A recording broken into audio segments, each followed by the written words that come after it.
Alrighty. There we go. Right there. Okay, good. Not bad. That's, ooh, here we go. Now we're talking. So then you're there and you're there. And then we got one more, right? Nice. And with that, I have now played all of the games in my Steam library. Guess it's time to go play Factorio again.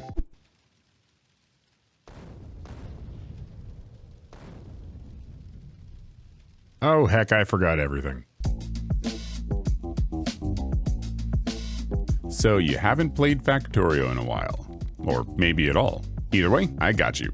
As someone who learned how to play Factorio without any sort of tutorial series, or even a whole lot of help features in the game itself, I can tell you that it's possible. However, having had that experience means I'm particularly well poised to make the series that I really wish it existed when I tried to play.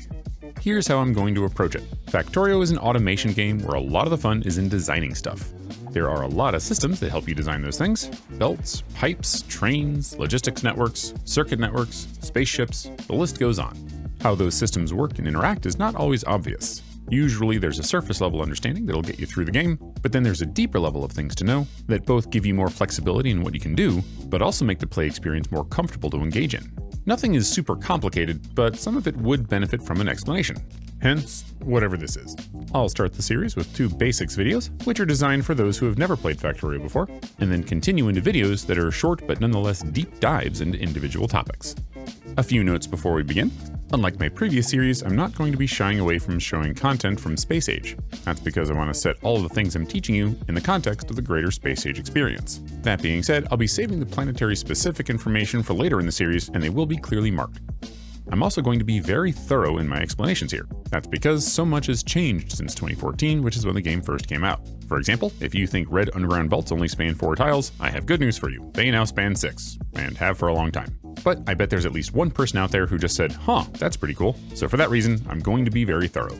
Or at least as thorough as I know how to be. I am sure I'm going to miss something. Do you have any idea how many people in the comments go, well, actually? At any rate, I'm going to front load this tutorial series with this video here, which is expressly designed for people who have not played before.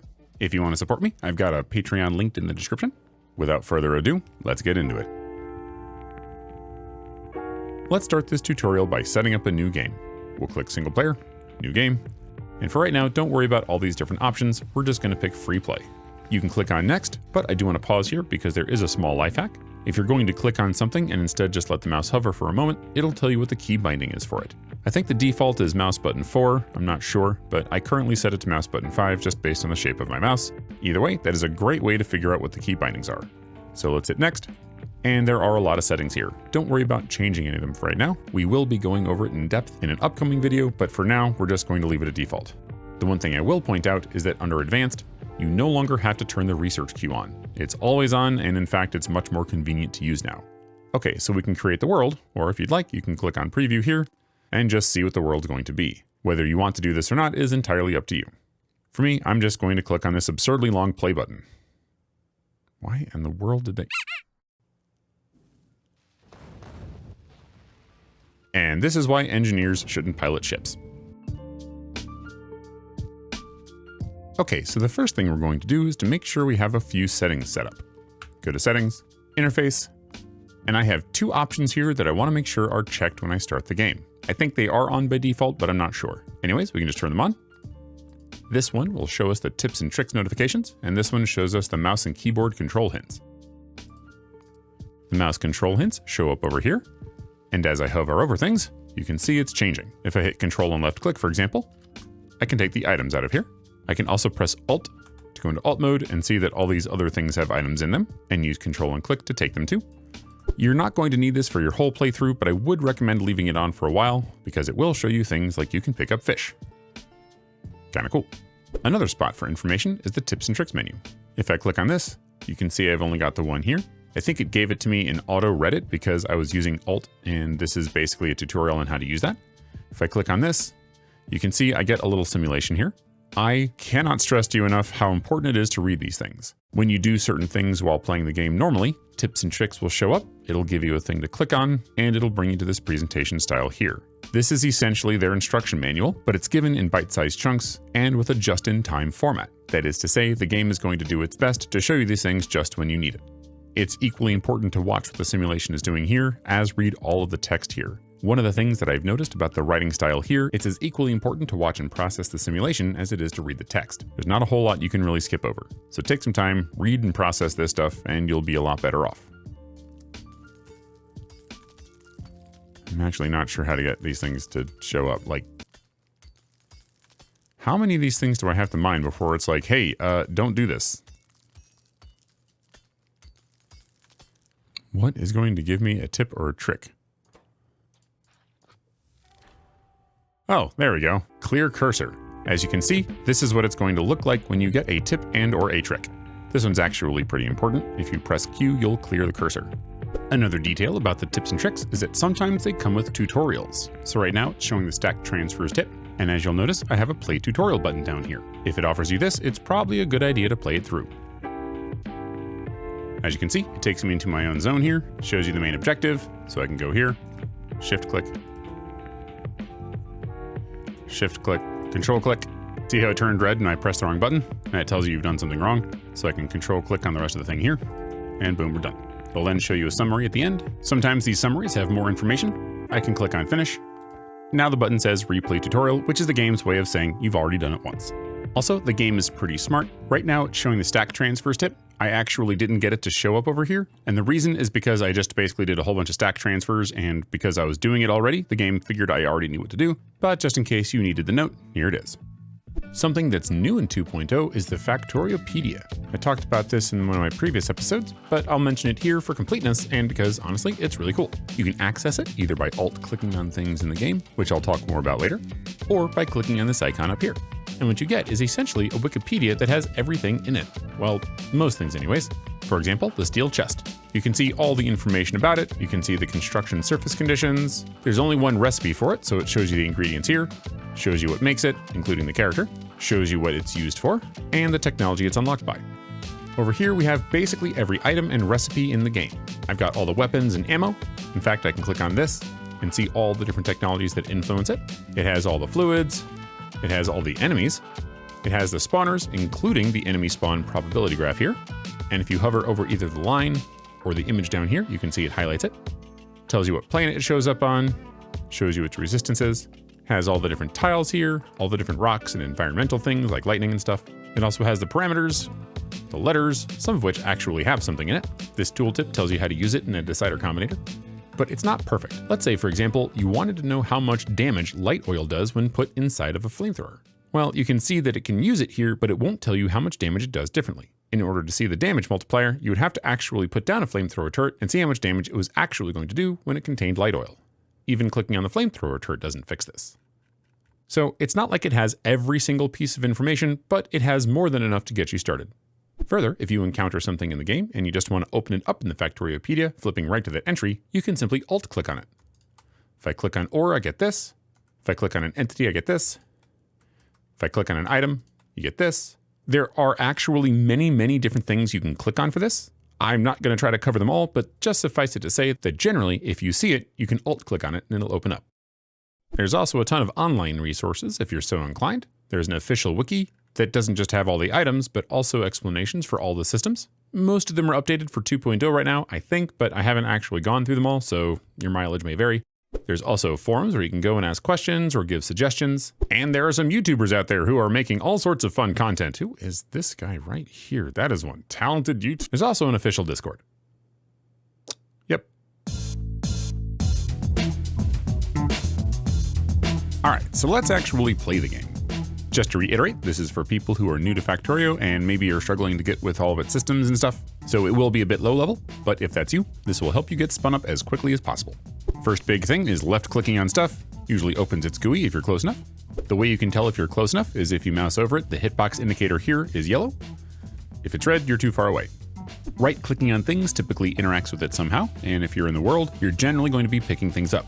So if I right click and hold, you pick it up. This applies to trees, rocks, and ore patches.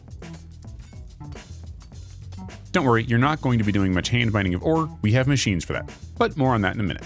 Oftentimes what people do is they mine big rocks. If you hover over one, you can see what the expected resources are by looking on the right. This one would give me 20 stone if picked up. And sure enough, that's what we get.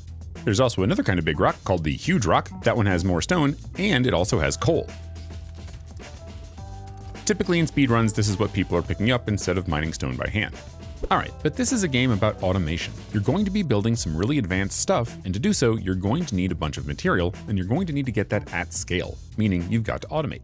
In this game, what that looks like is using miners. Thankfully, you actually start the game with one, so if you open your inventory, you can see it's right here, your burner mining drill. You can click it to take it out, and you can put it wherever it's green. If it's red, that means you can't put it there, and for miners, it'll be green wherever you have ore to put it on. You can press R to rotate it, and Shift R to rotate the other way. The thing we want to pay attention to is where that arrow is going. I'm going to point it downward, and place the miner here. As you can see, the arrow went away. If you mouse over this thing, it comes back, but in order to see it whenever you're not mousing over it, press Alt, and that'll put you in Alt mode. Alt mode will typically just show you the arrows and recipes and things like that on entities that are more or less there just to help you organize stuff at a glance. Next, it's out of fuel.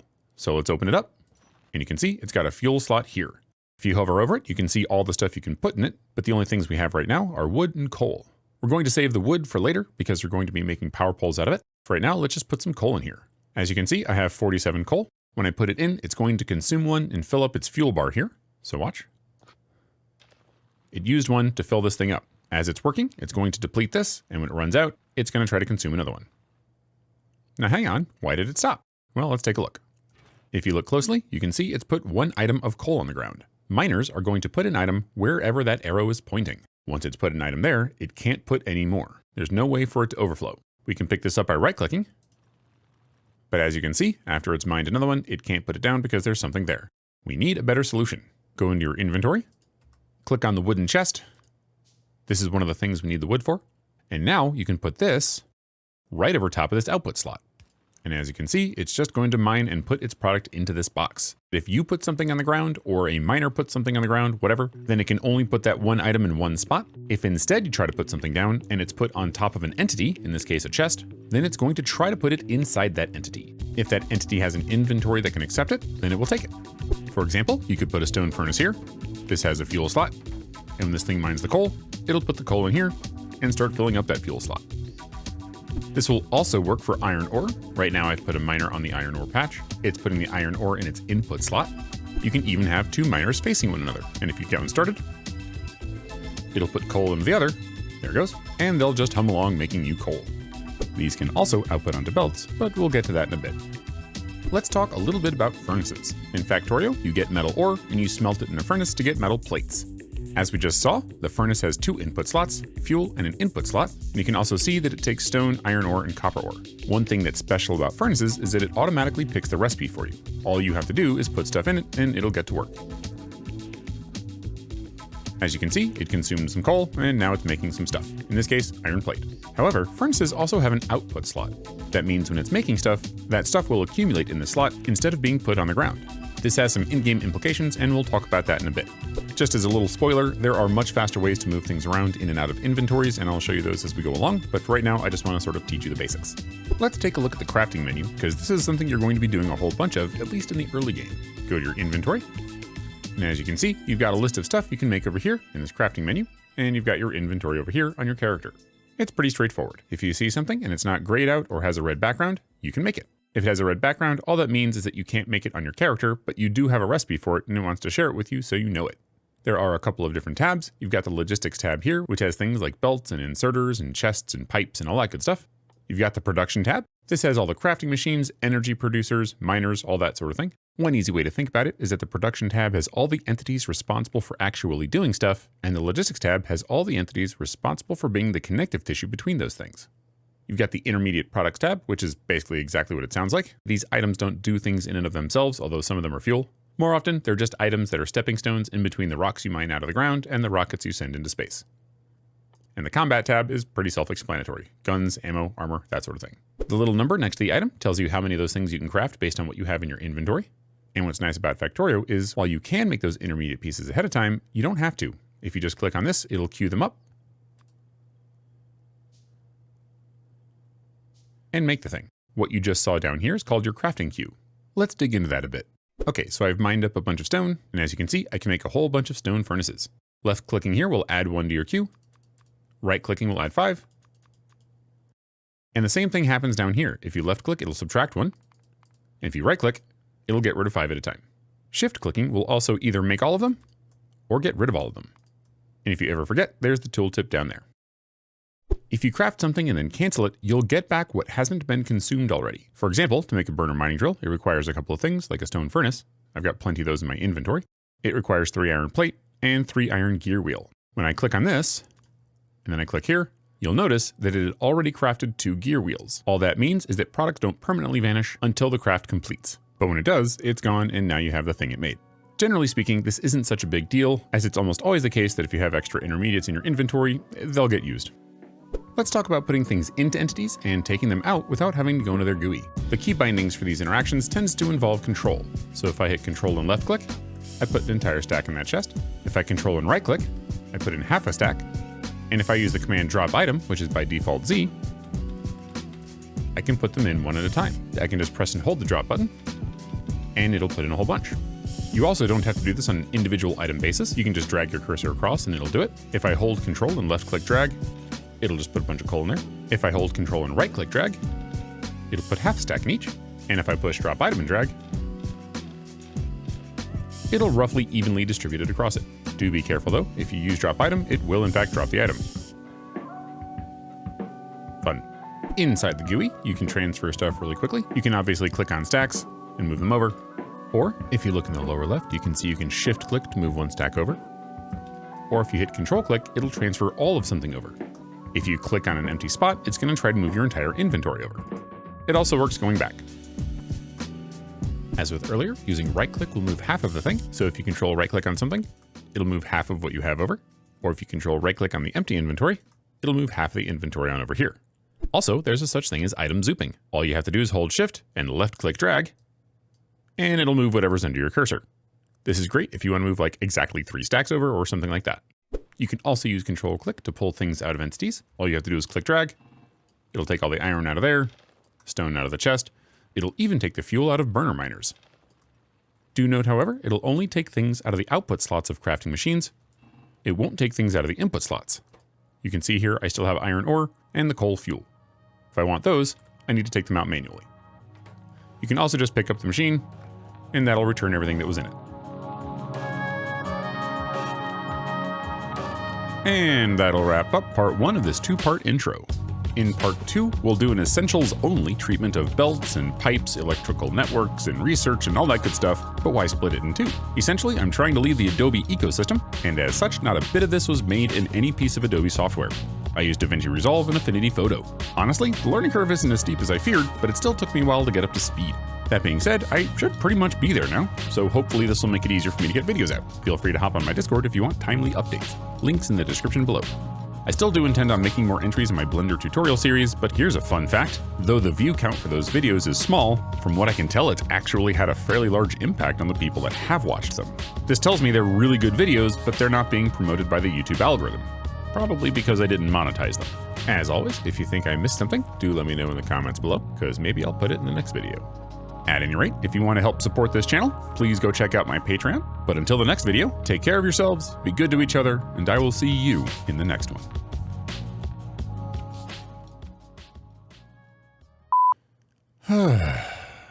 Alright, I guess we can go back to the main menu.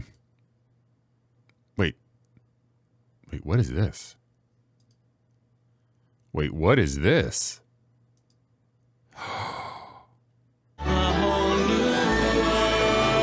All right, let's wait on Factorio.